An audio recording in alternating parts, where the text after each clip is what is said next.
Rest in peace has Christian roots, but in many cases, resting in peace is what people hope after death. A peaceful, eternal rest. Seems kinda nice. But not all people get that peaceful rest apparently, and I'm here today to tell you about places where the dead are resting about as well as a student during exam season. Or midterms.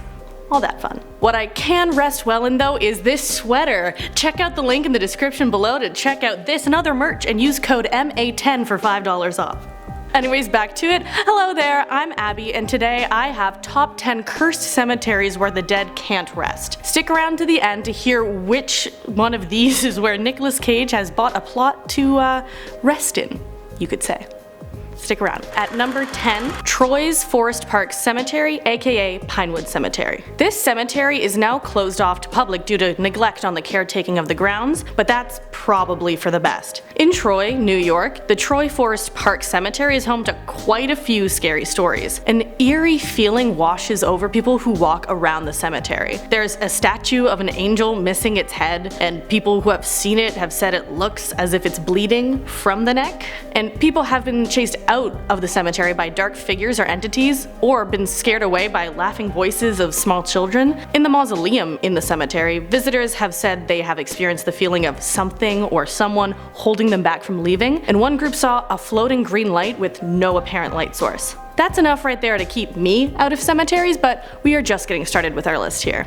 Number 9. West EDMESTON Cemetery, number 25 in New York State. In this cemetery, there's a crypt that was built in memory of Eunice C. Welch as a tribute from her family. It was thought of as Eunice's mausoleum, haunted by a spirit that heard passerbys knocking on the door and knocked back. Although Eunice herself died 4 years before it was built and was buried in one of the rows behind the structure beside her husband, the crypt still became home to numerous stories. This is probably not helped by the fact that it was used as a holding vault for bodies to be stored until they could be buried. That's a lot of souls passing through one building. One woman said she heard a voice hiss, leave me, go."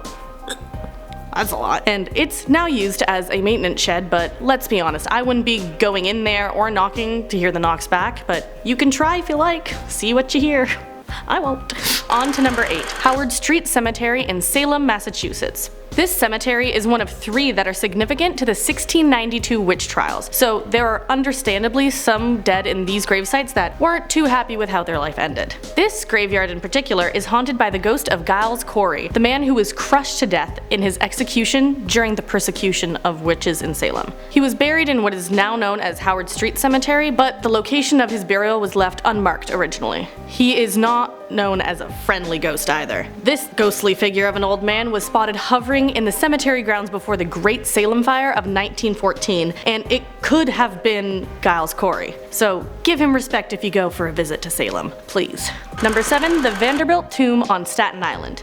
In a cemetery on Staten Island, there is a tomb at least 3 stories high, housing those who have passed in the Vanderbilt family. There's a legend that says if you take a picture of the tomb, there will be a person missing from the picture or another person added once the photo develops. The tomb is on private property, but that hasn't stopped paranormal thrill seekers or skeptical daredevils from seeing what they can find. Some trespassers have heard unexplained noises, others experienced phantoms. A group of teens was walking through the graveyard at night when they saw a glowing light that looked like a girl with long hair, and that spooked them enough to run away. But they did come back again. Another night, they were approaching the Vanderbilt tomb and turned to see a man in a suit standing next to them. The group looked between one another and the man vanished right before their eyes. The group had discovered the limits of their encounters that they could handle, and they ran away, never going back again. I'd do the same. Honestly. On to number 6, Highgate Cemetery in London, England. Although there are many famous people buried at the famed Highgate Cemetery, it seems even the affluent can't be guaranteed a good rest. In the 70s, there were rumors of a vampire stalking the graveyard. This started when a man named David Farrant said he saw a tall gray floating figure in the cemetery on Christmas Eve. Then he said he had found foxes in times he later visited with their throats slit. Subsequently, people thought of vampires. Throats, bloody, mysterious, tall, dark, handsome man.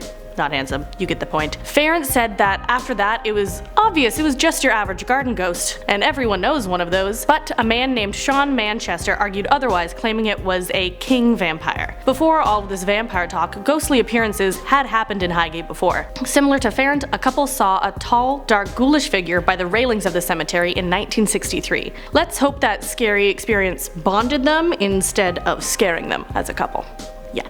On to number 5. Union Cemetery in Millheim, Pennsylvania. In this cemetery, there's one headstone that is doing what only the alive should be doing: bleeding. The headstone belongs to William Musser, a resident of the era from the 1800s, and where his name is carved into the stone, it appears as if the name were carved into flesh. It bleeds ever so slowly. After the burial and unnatural oozing appearance of the headstone, stories began to spread. Tales saying he was a murderer and the blood is the blood of his victims, and that once a knife appeared on his headstone. His family was not a fan of these stories, as Musser was apparently a local innkeeper or businessman, so they replaced the tombstone to try to stop the bleeding. But then it happened again. The bleeding letters. There may have even been a third try at a different tombstone to fix the problem, but the letters remained to appear to slowly release blood. Eventually, an iron plate was put over the name so the bleeding may have stopped. Or it's behind a band-aid. Up to you to decide. On to number 4, Resurrection Cemetery. Now this cemetery is huge, over 540 acres in a huge isosceles triangle of land, and it is the home of Chicago's most famous ghost. Her name?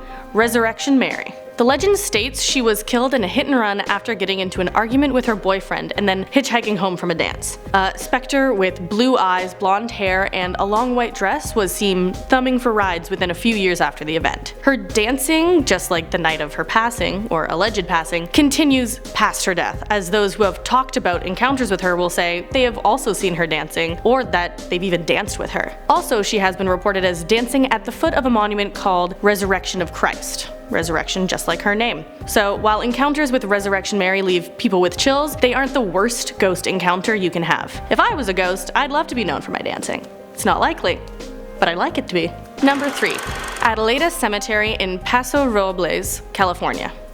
This cemetery is closed at dusk and trespassing is not allowed. And this may be for the best, as locals say you can get your car keys swiped by a ghost here, and it's not a place you want to be stranded. An investigator named Daniel Barry urges those interested in ADELAIDA Cemetery to not go alone. He says there are at least 2 different entities, and at least one is an evil presence. One of the entities he is probably talking about is Charlotte Sitton, sometimes referred to as the Pink Lady. She visits on Friday nights to lay flowers on the grave of her child that passed away due to diphtheria, an infectious disease causing many young deaths at the time. Sitton herself died at the age of 19 from suicide in 1890.